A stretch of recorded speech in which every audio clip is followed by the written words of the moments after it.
What's going on, YouTube? Your boy Power Wow is back. I would like to thank all my subscribers for subscribing and allowing me to grow and to bring y'all content.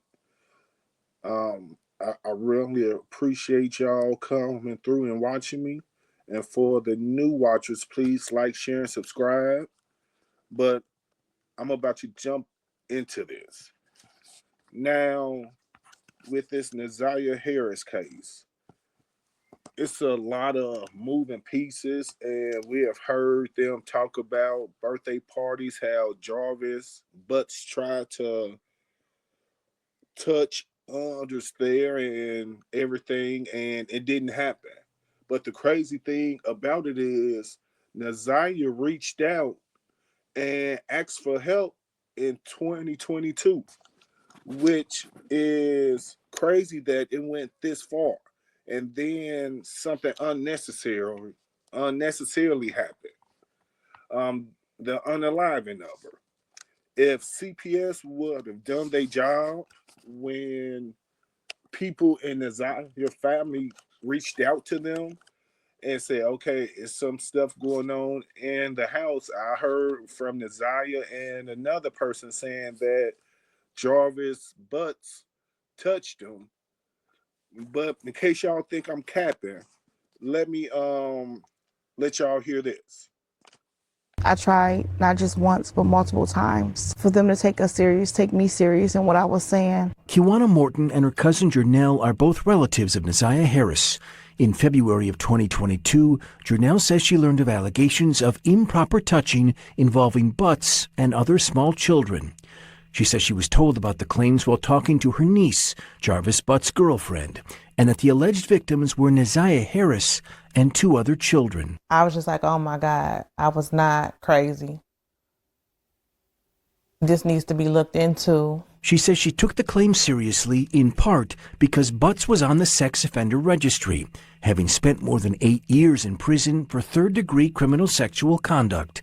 She didn't alert authorities at first because she believed her niece would notify police. But weeks later, Jernell did notify Child Protective Services. Her complaint came in on April 13th, 2022. There was an incident at a birthday. And what's crazy is she heard about these allegations from her niece, Jarvis Butts' baby mama. Now, who was his baby mama in 2022? Shannon. And I can understand her not wanting to throw her niece up to the bus, which she kind of did, but she didn't say her name. Hey, go ahead and say her name. We already know they were together in 2022, but it is what it is. I'm happy that she's coming out and telling her truth. And let me also say, I am using the Fair Act, and all of my statements are my own opinions. It's not facts. Everything is alleged. But for her niece not to report it, and when she realized her niece didn't report it, she did it 2 weeks later, which I'm happy that she did make that report, but she had to see that CPS wasn't coming around talking to the underages. That's why she made that report, because she saw her niece wasn't doing it, which is another reason why I said in previous videos, I feel like they had an X ring going on. Had to, if you have heard these allegations and you don't report it, but you are talking to your auntie about it, I mean, what, did you just want everything in-house? You didn't want to get the police involved? If you would have done what you were supposed to do, Naziah Harris would still be around. But I'm going to let y'all hear that again. I tried not just once, but multiple times for them to take me serious in what I was saying. Kiwana Morton and her cousin Jernell are both relatives of Naziah Harris. In February of 2022, Janelle says she learned of allegations of improper touching involving butts and other small children. She says she was told about the claims while talking to her niece, Jarvis Butt's girlfriend, and that the alleged victims were Neziah Harris and 2 other children. I was just like, oh my God, I was not crazy. This needs to be looked into. She says she took the claim seriously in part because Butts was on the sex offender registry, having spent more than 8 years in prison for third-degree criminal sexual conduct. She didn't alert authorities at first because she believed her niece would notify police. But weeks later, Janelle did notify Child Protective Services. Her complaint came in on April 13, 2022. There was an incident at a birthday party, the complaint reads. One of the children that attended the party accused Jarvis of sexual abuse. Neziah, and name withheld, reported that Jarvis touched both of them inappropriately as well. Jarvis touched, name withheld, in her private area, and it hurt. And that's crazy. Neziah reached out in 2022 for help, and CPS failed her. You have this sex offender at a children's birthday party. That should have been a red flag right there. And previously, he spent 8 years in jail for allegedly touching his 4-year-old daughter and touching his underage daughter and giving her something. But CPS didn't think nothing was wrong with him being at a birthday party. That's one sign that CPS failed Neziah. So not only did the people around her fail her, the state failed her. I believe if the police department could get sued, I feel like CPS should be able to get sued because they are in control of our youth's lives. What's going on with them? And they failed on all aspects. But that wasn't the only complaint that came across about that one incident. It's not.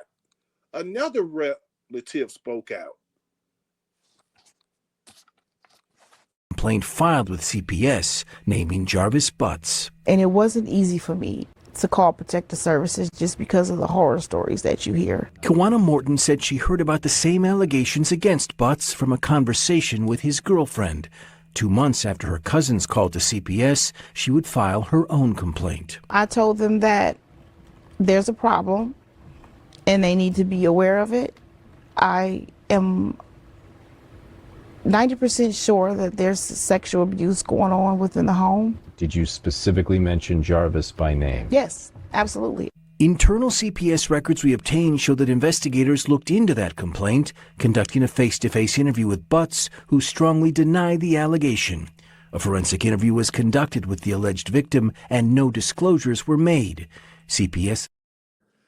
He spent 8 years in prison for doing what he did to his child. Of course he's going to deny it. Of course. But they didn't wonder or ask, hey, what you doing at this underage party? You're not supposed to be around this group setting. That should have been a law that he broke.